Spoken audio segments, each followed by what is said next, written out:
জনতা, আপনারা জানেন এই পবিত্র রমজান মাসে ইসরায়েল কর্তৃক বর্বরিক হামলায় ফিলিস্তিনের ছোট্ট শিশু থেকে শুরু করে নারী এবং মুসলিমদের উপর কিভাবে বর্বরিত হামলা করা হচ্ছে। অতি বিলম্বে এই হামলা বন্ধ করতে হবে। আমরা বিশ্বের মুসলমান একত্রিত হয়ে যদি আমরা একসাথে প্রতিবাদ জানাচ্ছি,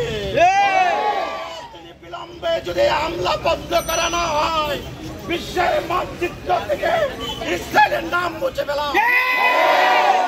সম্মানিত তৌহিদি জনতা, আপনারা আগামীকাল থেকে ফেসবুকে লক্ষ্য করেছেন বৈষম্য বিরোধীর অন্যতম হাসনাত আব্দুল্লাহ একটি পোস্ট করেছে, বাংলাদেশের বিরুদ্ধে ষড়যন্ত্র করা হচ্ছে।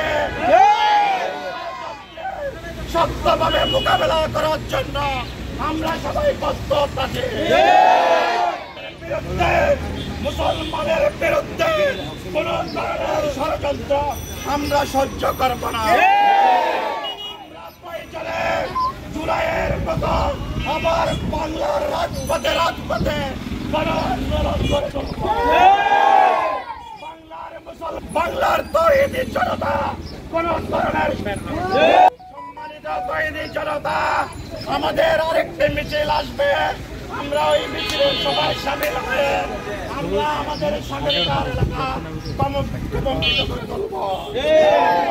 আপনারা সবাই ধৈর্য ধরে অপেক্ষা করার জন্য আপনাদের প্রতি বিনোদন জানাচ্ছি।